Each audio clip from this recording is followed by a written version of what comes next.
Bonjour, bienvenue dans Bicafam. Je suis Mélissa, psychologue de formation, mais c'est avant tout ma casquette de maman que je mets en avant. C'est un podcast caribéen qui est dédié à la parole des femmes sur différents thèmes, autour de la grossesse, du désir ou du non-désir d'enfant, autour de pathologies qui concernent directement les femmes comme l'endométriose, autour de la maternité, le postpartum d'ailleurs peu exploré, les traditions transmises de génération en génération, autour de la place de la femme dans notre société, comment allier vie personnelle et vie professionnelle. Bref, Bicafam est un rendez-vous convivial entre femmes qui viendront partager leur expérience de vie, parler sans tabou, avec sincérité et émotion, pour parfois penser certaines blessures et aider d'autres femmes à se sentir moins seules. Ce podcast est dédié à la puissance des femmes.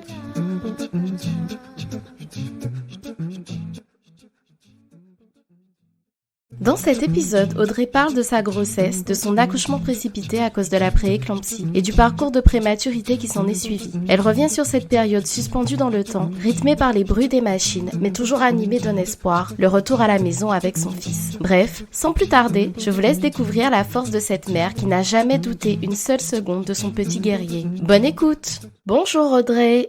Bonjour Mélissa. Tout d'abord, merci d'avoir accepté de participer à Bicafam. Merci infiniment. Merci à toi. Et écoute, on va commencer par une présentation. Est-ce que tu peux te présenter de la façon dont tu le souhaites, s'il te plaît? Alors, je m'appelle Audrey, j'ai 35 ans, j'habite en région parisienne avec mon fils de 4 ans et mon compagnon. Parfait. Alors, on va commencer par ton désir d'enfant. Est-ce que tu pourrais en parler? Il était présent depuis l'enfance ou il s'est construit progressivement?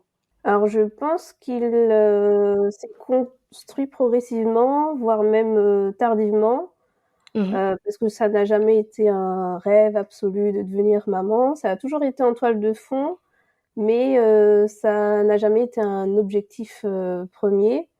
Et c'est vraiment quand mon compagnon a évoqué le sujet que je me suis posée et que j'ai commencé à m'interroger. Et ça coulait de source, en fait, pour moi. Mais c'est vrai que j'avais un peu de mal à me projeter en me disant moi, maman, c'est comme s'il y avait pas une incohérence, mais comme si j'arrivais pas à prendre la personne que j'étais et de la transformer en maman. Comme si j'étais pas capable ou comme si ça me semblait loin, en fait. Mais c'est vrai qu'après avoir eu une discussion avec lui, ça s'est un peu débloqué et c'est venu naturellement. Tout naturellement. J'avais pas de frein par rapport à ça. C'est un désir d'enfant qui s'est construit. Et est-ce que tu peux nous parler de ta première grossesse? Première grossesse, suite à cette discussion, on s'est dit qu'on allait commencer à essayer. Alors, il faut savoir que je suis quelqu'un de très organisé, qui fonctionne avec des rétro-plannings, des tableaux Excel, etc. pour tout et n'importe quoi. Et comme j'avais un mariage quelques mois après, je m'étais dit bon, il faut absolument que je rentre dans ma robe de demoiselle d'honneur. C'est une de mes plus proches amies. Je voulais pas lui faire faux bond, donc je m'étais dit ok, donc le mariage il a lieu à telle date, donc ça veut dire que si je tombe enceinte, faut que je tombe enceinte plutôt à telle date pour que j'ai pas trop de ventre. Bon, tout un micmac. Et bien évidemment, les choses se passent pas forcément voire jamais comme on le prévoit. Mais c'est arrivé quand même relativement vite parce que après avoir commencé les essais, je suis tombée enceinte 3 mois. 3 mois après le début. Coup, test de grossesse positif, on était super contents, donc on l'a annoncé tout de suite à nos parents. Et en fait, il y a eu un peu comme un ascenseur émotionnel dans la mesure où, en une semaine, j'ai appris que j'étais enceinte et j'ai appris que je ne l'étais plus. Parce que j'ai fait une fausse couche. Et en fait, très tôt, très vite, j'ai commencé à avoir des saignements un peu rouges. Et donc, j'ai contacté une sage-femme qui exerçait près de chez moi. Et tout de suite, elle m'a alertée en me disant, en gros, ça sent pas bon, faut pas trop que j'espère. Et donc, de refaire une prise de sang pour voir l'évolution du taux. Et effectivement, le taux avait baissé. Donc, ça voulait dire que la fausse couche était en cours et donc tout s'est évacué naturellement, mais c'était tellement précoce que ça a été comme des règles classiques au final. Mais c'est plutôt le côté émotionnel, l'ascenseur, cette espèce de yo-yo qui nous a fait espérer et puis déchanter tout de suite. Mais on a rebondi en se disant, ok, fausse couche précoce. Alors je n'y connaissais rien. La fausse couche, c'est quoi? On nous dit effectivement que ça représente à peu près 15% des grossesses. Et je trouve que même dans l'approche de la fausse couche, je trouve que c'est un peu banalisé. Banalisé. En gros, c'est pas grave, ça arrive à beaucoup plus de femmes qu'on ne le pense. Et en même temps, on nous en parle pas tant que ça. On ne le sait pas que ça arrive à beaucoup de femmes finalement. Et quand ça arrive, c'est banalisé effectivement. Oui, parce que c'est comme si c'était un sujet un peu tabou. Alors qu'en fait, bah, pas du tout, ça arrive et je pense que c'est mieux de savoir que ça existe, que ça peut se passer parce que quand ça arrive et qu'on n'est pas au courant, ça peut vraiment faire un choc. Donc là, on a réussi à rebondir assez vite hein, parce que dans notre malheur, ça a été une fausse couche très précoce. Donc voilà, on a pu rebondir assez vite. Donc on est parti il y a eu ce fameux mariage, je suis rentrée dans ma robe. On est parti en vacances et donc j'attendais mon retour de règles et je vois que ce retour de règles n'arrive pas. Et je commence à psychoter, je fais un premier test, un deuxième test, tous les deux sont négatifs. Et je me dis, voilà, je suis déréglée, j'ai un problème hormonal ou j'ai un problème, j'ai une maladie, voilà. Et puis, bon, Doctissimo n'est pas forcément ton ami dans ce genre de situation. Exactement. Quand tu cherches des réponses sur Internet et que tu tombes sur des forums et que une telle a eu ça, une telle a eu ça. Ouais, Internet n'est pas forcément bienveillant et pas forcément. C'est pas une source fiable. Faut vraiment, et j'insiste sur ça, faut vraiment vraiment faire attention aux sources qu'on utilise sur Internet parce que Totalement. ça peut faire plus de mal que de bien. Et donc, mes règles n'arrivent pas, mes tests sont négatifs et je suis dans une psychose à me dire j'ai un problème. J'attends et quelques jours après, je me dis bon, allez, je vais refaire un test et je me dis peut-être que vu que les tests que j'avais faits c'était des tests de entre guillemets sous-marque, je me suis dit bon je vais acheter un vrai test type Clearblue pour voir ce que ça donne. Et là, test positif et j'arrive un peu comme hébétée devant mon collègue en lui montrant le test et je lui ai dit mais c'est une blague, surtout qu'on s'était dit bon ok il y a eu la fausse couche, on met un peu le projet sur pause parce qu'on devait avoir un autre mariage quelques mois, enfin l'année d'après. Et là c'est comme si la vie venait nous faire un pied de nez en nous disant ah bon, vous avez cru que c'est vous qui contrôliez quelque chose, mais en fait vous contrôlez rien du tout. Moi qui décide, vous avez décidé de reporter, moi j'en ai décidé autrement, donc c'est maintenant tout de suite. Et on a été super contents. On l'a encore annoncé assez rapidement à nos parents, mais là du coup toute l'innocence qu'on peut avoir dans le cadre d'une première grossesse, il y avait un peu de cette innocence qui s'était envolée qui était plus là. Voilà, de cette première fausse couche, parce qu'on sait que tout ne se passe pas forcément comme prévu. Donc, on a accueilli cette nouvelle vraiment avec une grande joie, mais tout en restant un petit peu sur la réserve parce que on sait jamais.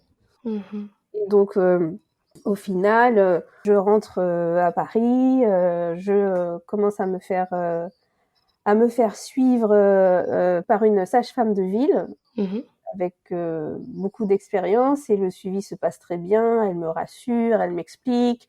Mon côté organisé veut que j'ai un petit carnet où j'écris tout.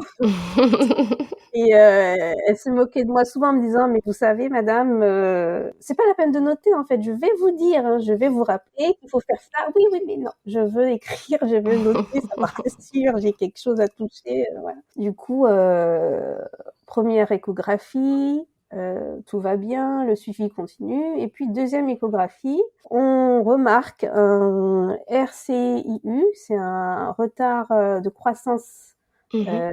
intra-utérin. Ce retard est inférieur au 5e percentile. En fait, il faut savoir Mhm. que quand on fait des échographies, il y a des courbes de poids en fonction de l'âge du bébé.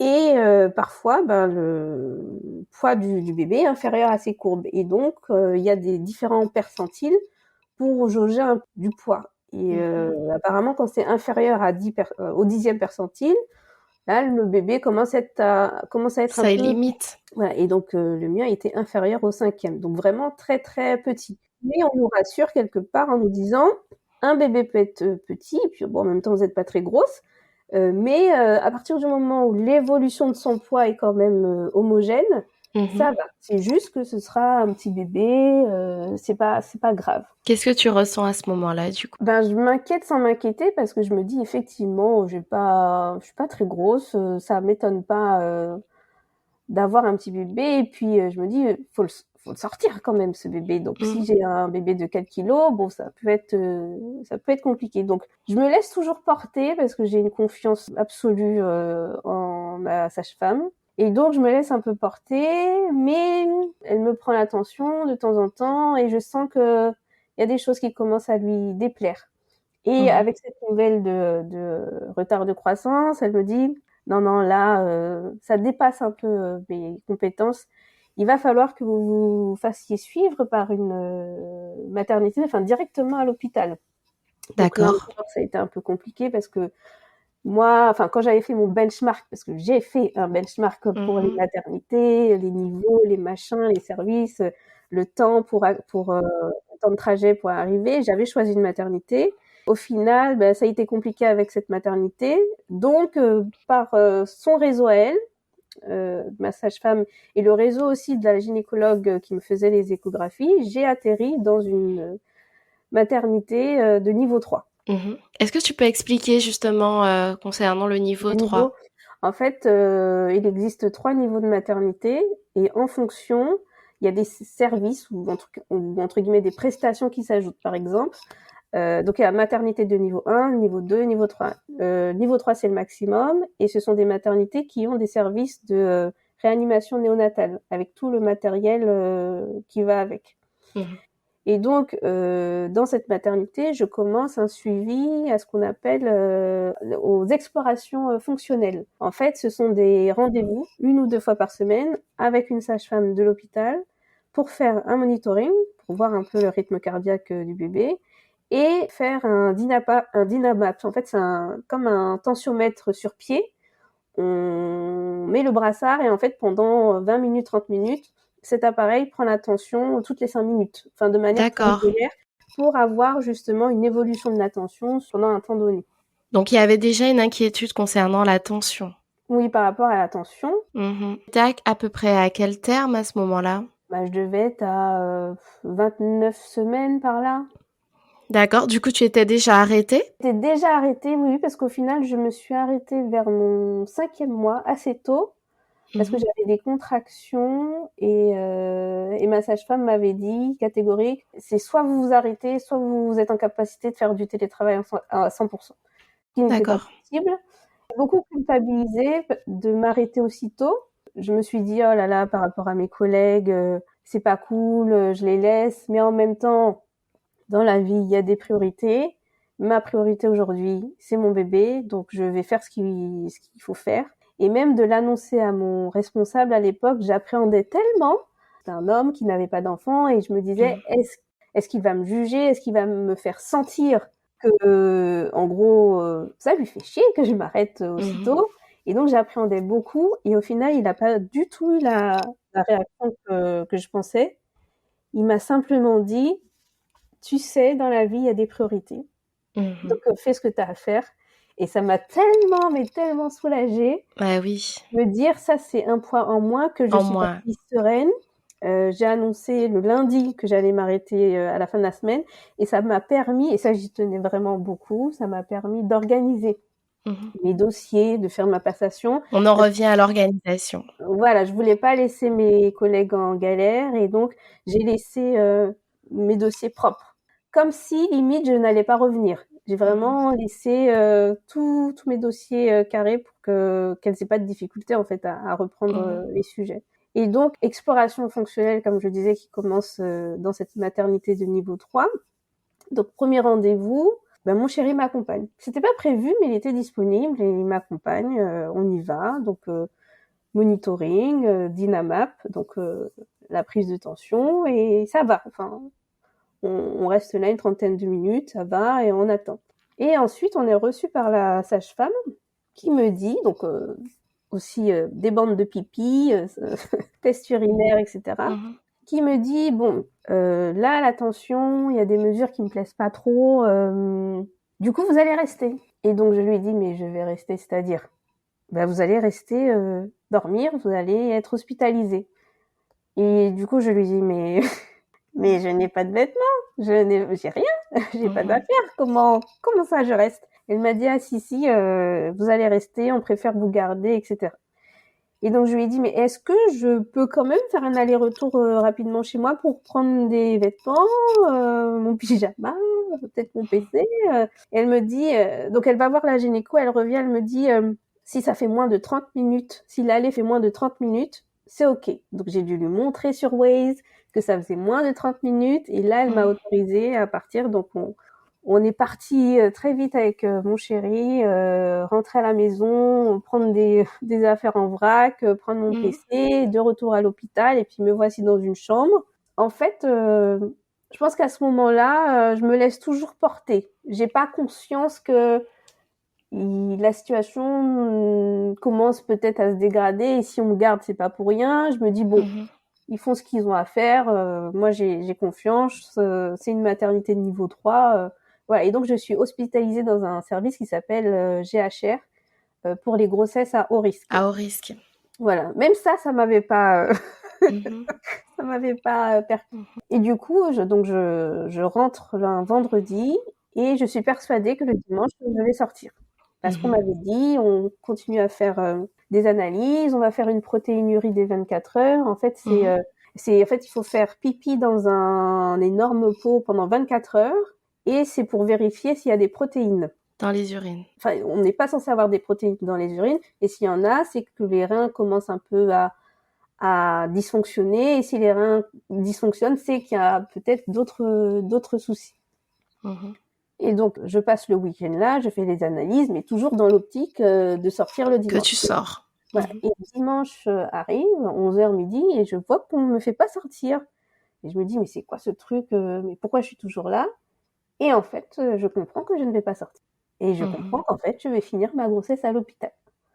Donc, encore 2 mois à l'hôpital, hospitalisée. Je me dis, bon, je crois que je suis quand même dans le meilleur des endroits pour une prise en charge. Donc, c'est pas grave, hein, je vais rester là, ils vont me surveiller. Et quelque part, ça me rassure, parce que je me dis, voilà, je suis dans l'endroit adéquat pour être prise en charge. Donc ça, c'était le dimanche. Et donc, je commence à prendre mes petites habitudes, prendre ma douche. Je suis dans une chambre double, donc il y a des femmes qui sont hospitalisées, mais que pendant une journée. Donc on discute. Ah voilà, moi je suis là parce que peut-être toi, moi je suis là pour 2 mois, je pense. C'est un peu devenu ma maison. Et voilà, le temps passe, et je me souviens que le mardi, on fait une écho, et comme si mon fils ne bouge pas trop par rapport à d'habitude. Donc l'échographiste le bouscule un peu, touche mon ventre, mais il bouge pas des masses. Et donc, sachant qu'entre-temps, pendant tout ce week-end où j'ai été hospitalisée, il y a un anesthésiste qui est venu pour me faire une consultation, mais même là, je n'ai pas... Mais on t'a rien dit non plus. On m'a rien dit, on m'a juste dit qu'on allait me faire une injection de corticoïdes pour accélérer la maturation. La maturation des poumons. Mais même ça, en fait, avec le recul, je me dis, mais j'étais vraiment à l'ouest, vraiment dans le déni, vraiment... Même ça m'a pas... Je me suis pas dit, ah ouais, là, c'est... Tu étais peut-être à l'ouest, mais en même temps, personne ne t'a dit concrètement les choses non plus. Non, personne ne m'a dit, et à quel point, même le terme pré-éclampsie, parce que c'était de ça dont il s'agissait, mais j'avais pas bien compris, en fait. Mhm. Et on me demandait souvent, est-ce que vous avez mal à la tête? Est-ce que vous avez des mouches devant les yeux? Est-ce que vous avez comme une barre sous la poitrine? Etc. Et il y avait rien de tout ça, donc bon. Et du coup, le mardi, donc l'échographie, le bébé bouge moins. Et je vois en fin de journée, il y a de plus en plus de personnes dans ma chambre et je commence à avoir mal à la tête. Des maux de tête qui s'intensifient au fur et à mesure. On me fait un monito. Et en fait, moi, je sens que j'ai des contractions. Alors, pas des contractions de travail, mais les contractions qu'on peut avoir tout au long de la grossesse. Je sens Mhm. que mon ventre se durcit, mais ces contractions n'apparaissent pas au monito. Et Mhm. donc, donc, toutes ces personnes qui sont devant moi, je leur dis, là, j'ai une contraction. Là, j'ai une contraction. Mais sur le monito, il n'y a rien. Mhm. Et là, en fait, on me dit, bon, ben, on va vous descendre en salle de naissance. Et je me dis, tiens, mais pourquoi on me descend en salle de naissance? Bon, ben, ok, j'ai juste le temps d'attraper mon téléphone, mon chargeur, ma montre, et on y va, j'ai rien d'autre. On descend en salle de naissance, donc mon chéri est là, et là, une salle avec plein de machines, des machines partout. On me donne un traitement pour faire baisser la tension. Tu savais à combien tu étais de tension? Je suis montée à 19 de tension. Énorme. 19 de tension, mais j'avais très très mal à la tête. Je crois que Mhm. j'ai jamais eu aussi mal à la tête de toute ma vie. Et j'étais branchée de partout, donc j'avais faim, on me donne à manger, les maux de tête commencent à diminuer, le traitement commence à agir. Il devait être, je pense, 23 heures. Et je dis à mon chéri, bon ben, euh, ça s'est stabilisé, ça a l'air d'aller. T'inquiète pas, regarde tous les appareils qui sont là, je suis branchée, ils me surveillent. Ben vas-y, rentre à la maison, on va prendre à manger, rentre à la maison, repose-toi et puis tu reviendras demain. Donc il part. Et là, j'ai la gynéco qui arrive. Et là aussi, il y a quand même pas mal de personnes devant moi. Mais je sais pas qui est qui, en fait. Je sais Mhm. juste que telle personne, c'est la gynécologue, obstétricienne, mais je ne sais pas qui est sage-femme, qui est infirmier, qui est, je ne sais pas, qui est Mhm. anesthésiste. Il y a plein de personnes devant moi et je la vois qui montre quelque chose à l'écran aux autres personnes. Et du coup, là, elle me regarde, elle me dit, Madame, là, la situation commence à se détériorer. Au niveau du bébé, ça va moins bien. Du coup, vous allez devoir accoucher maintenant. Et donc là, je la regarde. Choc. Et en fait, c'est là que j'ai C'est réalisé. à ce moment-là que tu Ouais. réalises. Et à ce moment-là, Mhm. c'est pas l'injection de corticoïdes, c'est pas la consultation d'anesthésiste. C'est là, à ce moment-là, quand elle me Mhm. dit, vous allez devoir accoucher tout de suite, que je fonds en larmes. Mhm. Et je lui dis, je n'arrête pas de lui dire, c'est trop tôt, Mhm. il est trop petit, c'est pas possible, on peut pas. Et elle me dit, si, ça va aller, mais il faut le faire maintenant. Donc j'ai le temps d'appeler mon chéri, de lui dire, faut que tu reviennes tout de suite, je vais accoucher, et je Mhm. raccroche, et on m'emmène au bloc pour faire une césarienne d'urgence, du coup. Mhm. Et là, anesthésie générale, je n'avais jamais eu d'anesthésie. Je Mhm. savais pas à quoi m'attendre. Je me suis endormie tout de suite. Et ensuite, trou noir. Je n'ai même Mhm. pas eu le temps de voir mon chéri. Il a même, avant de partir au bloc, ça s'est Oh fait là là. dans une précipitation. Ils Mhm. ont été super réactifs, hein. Donc ça a été top. Mais moi, à vivre, Ah je oui, n'ai pas compris ce qui m'arrivait. t'as pas réalisé, t'as pas compris. J'ai pas compris. Je me suis dit, mais comment Ça a d'un basculé, tout a voilà, basculé. comment ça a Mhm. basculé d'un coup. Et donc, trou noir. Je me réveille quelques heures après, un peu vaseuse, un peu. Je me souviens de m'être réveillée en salle de réveil avec une sensation de soif et j'avais chaud.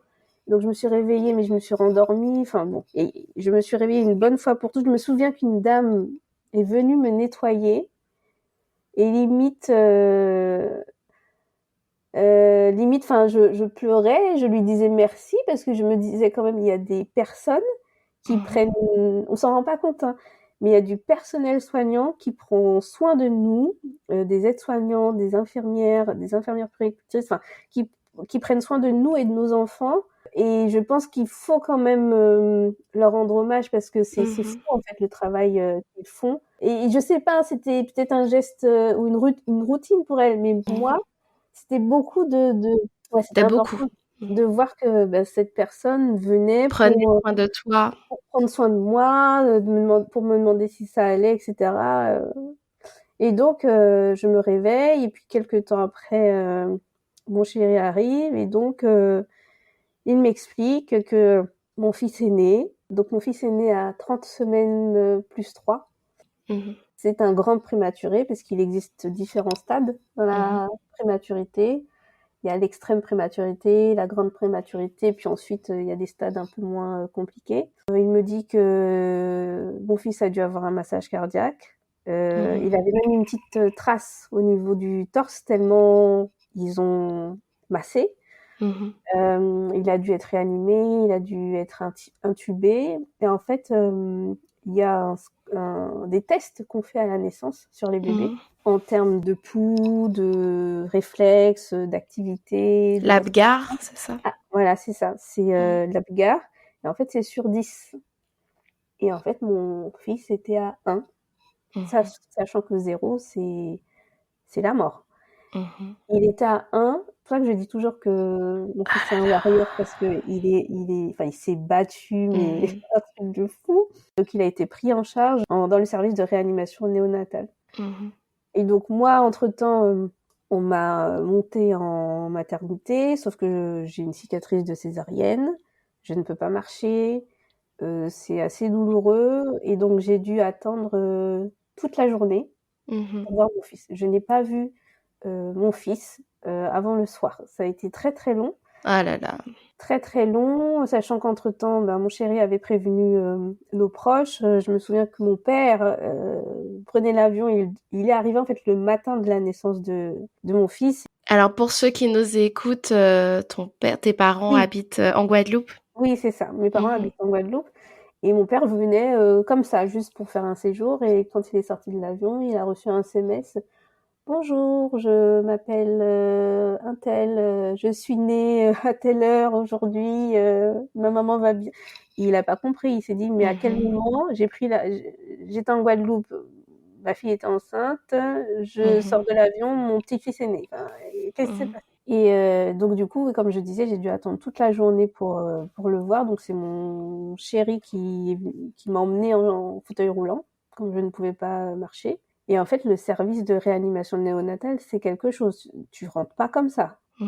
Enfin, seuls les parents sont acceptés, personne d'autre. Et il y a un protocole. C'est-à-dire que tu dois te laver les mains selon un protocole bien précis. Tu dois mettre une charlotte, tu dois mettre une blouse, tu dois mettre des surchaussures. Tes affaires, elles traînent pas comme ça. C'est dans un sac poubelle. Enfin, tout est un peu aseptisé parce que justement, ce sont des bébés qui sont fragiles, qui sont dans ce genre de service. Et on ne laisse pas de place au hasard pour qu'une quelconque bactérie ou microbe. Donc c'est vraiment, c'est vraiment carré, quoi. Du coup, je me souviens de la première rencontre avec mon fils. J'arrive dans la chambre, sachant que mon chéri était resté avec lui une bonne partie de la nuit. J'arrive dans la chambre et je vois un petit corps dans une couveuse. Un petit corps branché de partout, avec un masque pour respirer, avec des câbles partout, une crevette. Mais même plus petit qu'une crevette, quoi. Parce qu'il est né, il faisait 1,2 kg. Une crevette avec une minuscule couche. Enfin, j'ai d'ailleurs gardé une couche, ça doit faire le tiers d'une couche normale, quoi. Tout petit. Et donc, j'arrive dans la pièce et je suis hébétée un peu. Je comprends toujours pas ce qui se passe. Je me dis, mais comment tout ça a pu arriver? À quel moment c'est arrivé, quoi? Je suis ébahie, hébétée, je comprends pas. Et puis c'est assez impressionnant parce que c'est un service qui est assez calme, si ce n'est le bruit des machines. Bip, bip, bip. Et ça, ce sont des sons que j'oublierai jamais parce que c'est ce qui rythme en fait la vie du service, quoi, et la vie des bébés qui sont pris en charge. Et donc il y a tout un tas de machines qui bipent, mais à part ça, il y a pas de bruit. Et donc je me souviens, j'ai des photos, je me souviens l'avoir regardé et en fait je pouvais pas le prendre. Je pouvais juste passer mes mains dans les. Tu pouvais le toucher? Alors il y avait des trous dans la couveuse pour mettre les bras. Mais je pouvais pas le caresser. Fallait juste Poser la main. fallait juste que je pose ma main. Mais c'est tout. Et donc, je comprends que son état est stable sans être stable et que c'est un peu au jour le jour et qu'en gros, au fur et à mesure, on va nous dire ce qu'il en est. Mm. Et mon fils s'accroche, il se bat et donc ça se stabilise. Et sachant qu'entre-temps, j'ai eu ma montée de lait. De lait. Parce que j'avais prévu de l'allaiter, mais là, c'était pas possible. Et donc, je me suis dit, je peux rien faire. Je peux pas l'avoir chez moi. Donc, le seul truc que je peux faire bien, c'est être au taquet sur le lait. Donc, j'ai fait un stock de lait pas possible pour qu'il ait de quoi... Je voulais vraiment qu'il ait mon lait, qu'on lui donne mon lait. Donc, on lui donnait via un petit tuyau. Mais voilà, première rencontre, je dirais pas, comme disent beaucoup de mamans, que ça a été un coup de foudre. Ça a plutôt été une incompréhension, toujours un peu à l'ouest. Et j'ai vraiment eu l'impression d'avoir été anesthésiée émotionnellement. Comme quand tu sors un peu de ton corps et que tu regardes une scène, où tu te dis De c'est comme... l'extérieur. Voilà. En me disant, je suis en train de regarder un truc, c'est en train de m'arriver, mais c'est pas moi. Enfin, et je sais pas si c'est un système de défense du cerveau. T'étais sous le choc, hein. Bah oui, c'est ça. C'est Ouais, ça. je pense T'étais sous le choc et tu fonctionnais de façon un petit peu automatique, mais t'étais complètement sous le choc. En même temps, vu tous les événements qui se sont enchaînés. Ouais, et puis je me souviens quand j'ai quitté l'hôpital, sur le trajet du retour pour rentrer à la maison, donc juste mon chéri et moi, sans mon fils, j'ai eu comme un sentiment d'oppression, comme si j'avais un poids sur la poitrine. Et je pense que c'est ça, en fait, c'est de me dire, je quitte l'hôpital, je ne suis plus enceinte, mais j'ai pas mon fils. Et ça a été très difficile à accepter. Et c'est là qu'on est rentré dans une routine, parce que quand ton bébé rentre en réa, enfin, tu sais qu'il rentre à telle date, mais tu sais pas quand est-ce qu'il La sort. sortie. Parce qu'on peut pas, les médecins ne peuvent pas dire, bon, bah, c'est sûr, il sortira dans 1 semaine, dans 2 semaines. On ne sait pas, on a 0 visibilité. Est-ce qu'il y a des stades quand même? Est-ce qu'on te parle de, voilà, quand il va respirer seul ou quand il pourra se nourrir? Alors, il y a des stades, en néonat, il y a des stades. Donc, le stade le plus, entre guillemets, critique, c'est la réa, où là, vraiment, il est branché de partout. Et au fur et à mesure que son état s'améliore, où effectivement, il peut respirer tout seul ou pas, il a plus besoin d'être chauffé ou des choses comme ça, ben, il passe dans un autre service, mais toujours au sein de la néonate. Par exemple, mon fils, il est resté 1 semaine en réanimation. Et ensuite, il est passé en soins intensifs, où il est resté 1 semaine aussi. Et ensuite, il est passé en néonat classique, où il est resté presque 1 mois. Donc, non, même 1 mois et demi. Au total, il est resté un petit peu moins de 2 mois à l'hôpital, hospitalisé. D'accord. Et je me souviens que quand il a basculé de réa aux soins intensifs, bon, c'était la pièce qui était juste à côté, hein. Mais on est arrivé, en fait, ils avaient oublié de nous appeler. Donc, on est arrivé, on s'est présenté devant la chambre de notre fils. Et il n'y Oh avait là pas là. de couveuse. L'angoisse. Il n'y avait pas de couveuse, il n'y avait personne. Et en fait, on n'a même pas eu le temps de réagir, enfin de comprendre ce qui se passait, qu'on a vu quelqu'un arriver en courant en nous disant « Il est là, il est là !» Eh oui, eh oui. Il est là, il est passé en soins intensifs, il est à côté, etc. Parce que ça aussi, hein, ça, enfin, t'arrives, tu vois que ton bébé est plus là, t'es en réa, bon, Oh, voilà. l'angoisse. Et finalement, quand il est passé en soins intensifs que j'ai pu faire le premier pot à pot. J'ai pu prendre mon fils 1 semaine, c'est extrêmement long, 1 semaine après sa naissance, j'ai pu le prendre contre moi. Il était tellement rikiki, tellement petit qu'en fait, il rentrait dans mon t-shirt. Et du coup, il restait là et on voyait à peine sa tête, on voyait à peine qu'il était là parce qu'il était minuscule. Et ça m'a fait tellement de bien. J'ai tellement pleuré, ça m'a fait tellement de bien de le De le prendre, de le sentir. sentir, de voir qu'il respirait bien. Enfin, ça a été un moment vraiment magnifique. Magique. Magique, je m'en souviendrai toujours. C'était vraiment, vraiment top. Et du coup, toutes ces journées, comment vous organisiez avec ton chéri, pour être avec lui? Comment ça se passait? Alors on venait, tous les jours, on restait plusieurs heures. En néonat, en fait, on peut venir à n'importe quelle heure du jour ou de la nuit, donc ça, Mmh. c'est vraiment top. Donc on restait jusqu'à pas d'heure. Parfois, ben, nos proches venaient parce qu'il y a une vitre, enfin il y a un couloir qui longe le service avec des vitres et du coup, par ces vitres, on peut voir les chambres des bébés. D'accord. Donc c'est comme ça qu'on a pu leur présenter, mais ils n'avaient pas le droit de rentrer. Mmh. Oui, on a eu une routine. Au fur et à mesure où il passait les étapes, ben, on venait tous les jours. Au fur et à mesure, ben, on lui a apporté des vêtements. Moi, je continuais à tirer mon lait Tirer? toutes les 3 heures. Donc, je me réveillais la nuit, je tirais mon lait. Et au fur et à mesure, on nous informait de son état. Il prenait du poids. Et j'ai même eu l'occasion de dormir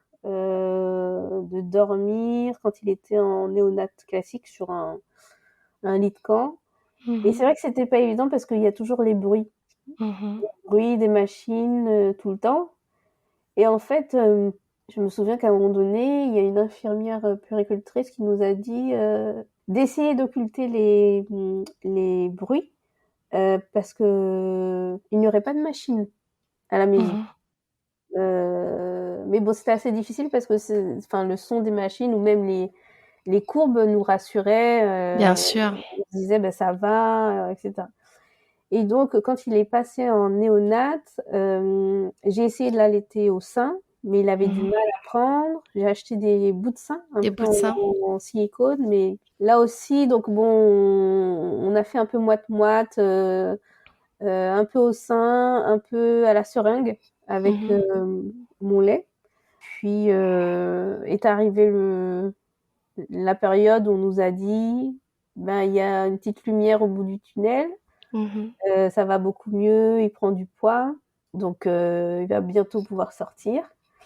Et je me souviens que mon chéri avait dû se rendre aux Antilles pour un mariage, décidément. Bah, le fameux mariage Mmh. qui nous avait fait repousser le Mmh. projet. Il a dû partir et en fait, j'ai dû attendre son retour parce qu'il pouvait déjà sortir, mais on voulait venir le chercher tous les 2, donc j'ai attendu que mon chéri revienne. Comme par hasard, ce jour-là, il a eu un problème dans l'avion, il a perdu sa chaussure, du coup ça Oh a été là là! le dernier des passagers à sortir, j'en pouvais plus. Et du coup, on a filé à l'hôpital et on a été les récupérer. J'ai une photo aussi, et on nous voit tous les 2 émus avec, le Oh cousin là là! et dedans. Et Enfin la lumière au bout du tunnel, ah quoi. ouais, c'était super. Et les équipes ont vraiment été top parce que en fait, quand on devient maman, on sait pas faire. Donner un Mmh. bain, ben, comment on fait? Nourrir, comment on fait? Et là, on nous a montré, parce qu'il prenait ses bains dans le lavabo de la chambre, tellement il Mmh. était petit. Et en fait, il était enroulé d'un linge, Mmh.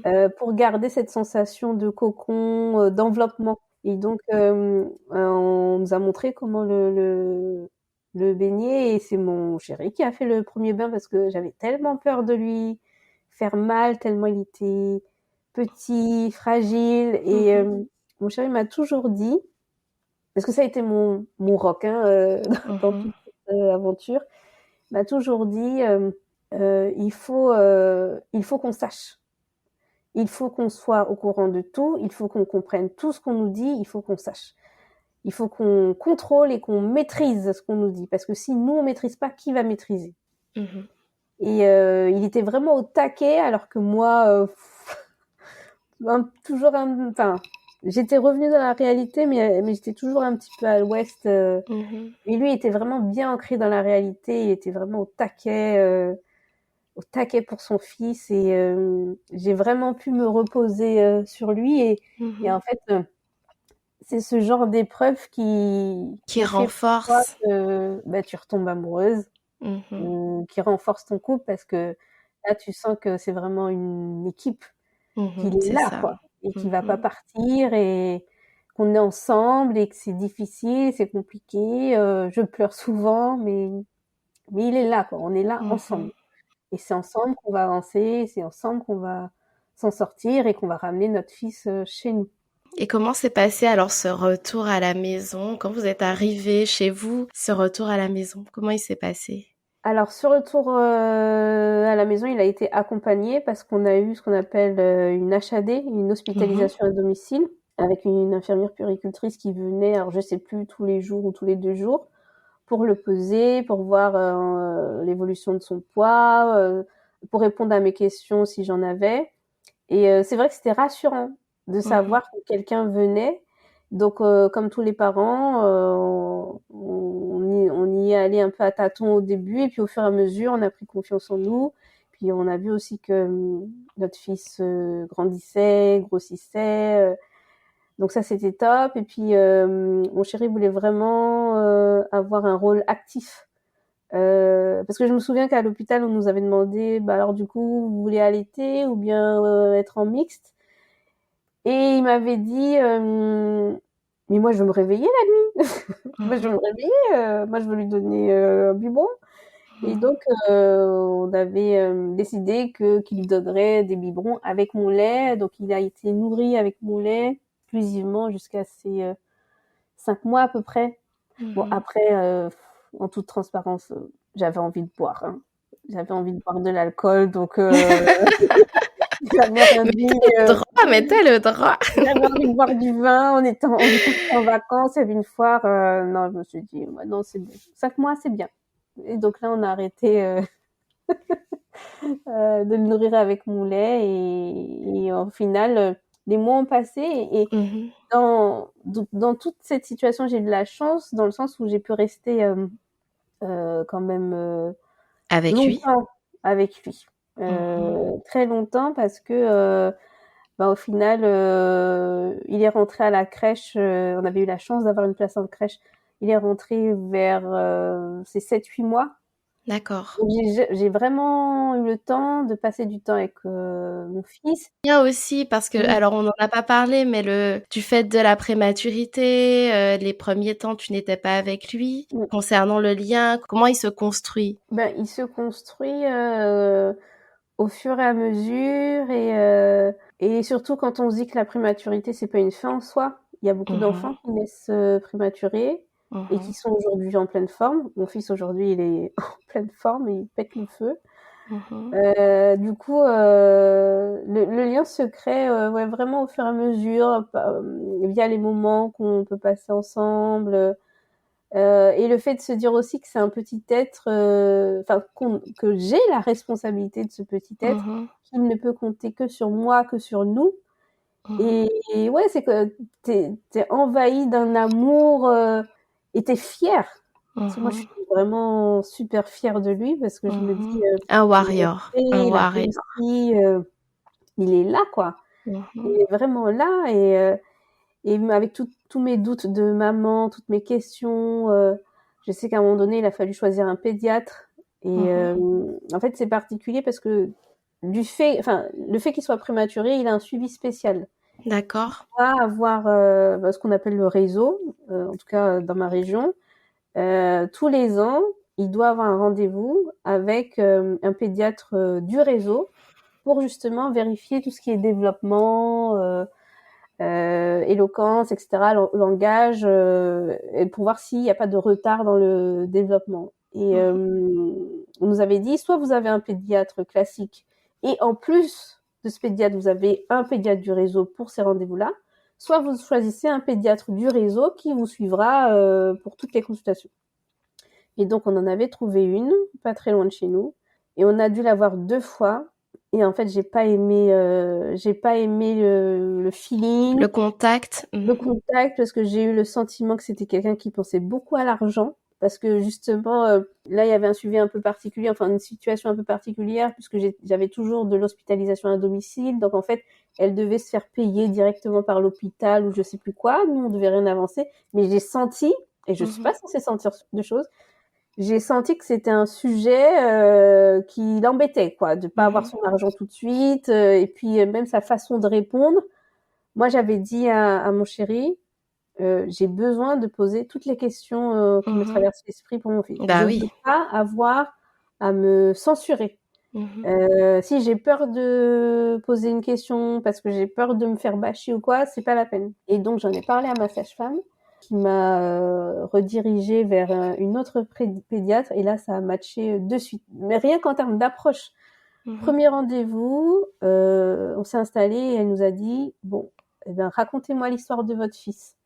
Et c'est la première fois qu'on nous laissait la possibilité de le faire. Et j'ai pleuré, mais en fait c'est qu'on croit que ça, enfin souvent on croit que ça va, mais en fait il suffit de gratter un petit peu, il y a toutes les émotions qui remontent.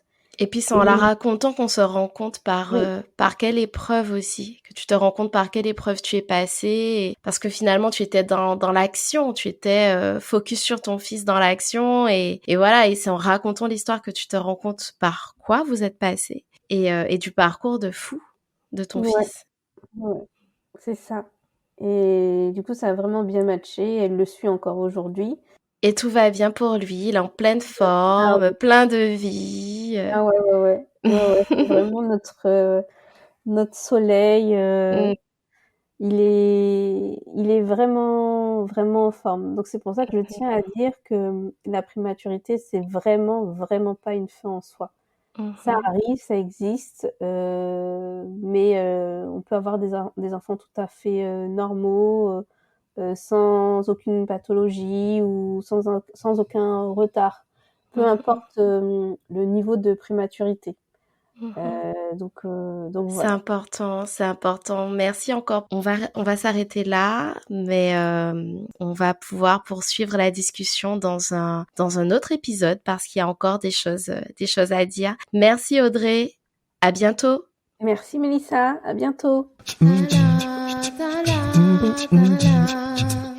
C'était l'épisode 17 de Bic à Fond. Je remercie sincèrement Audrey qui a levé le voile sur les coulisses du parcours de la prématurité. Je vous remercie pour votre écoute. N'hésitez pas à repartager l'épisode. Je vous donne rendez-vous exceptionnellement vendredi prochain pour la suite de l'histoire de cette femme inspirante. Prenez soin de vous.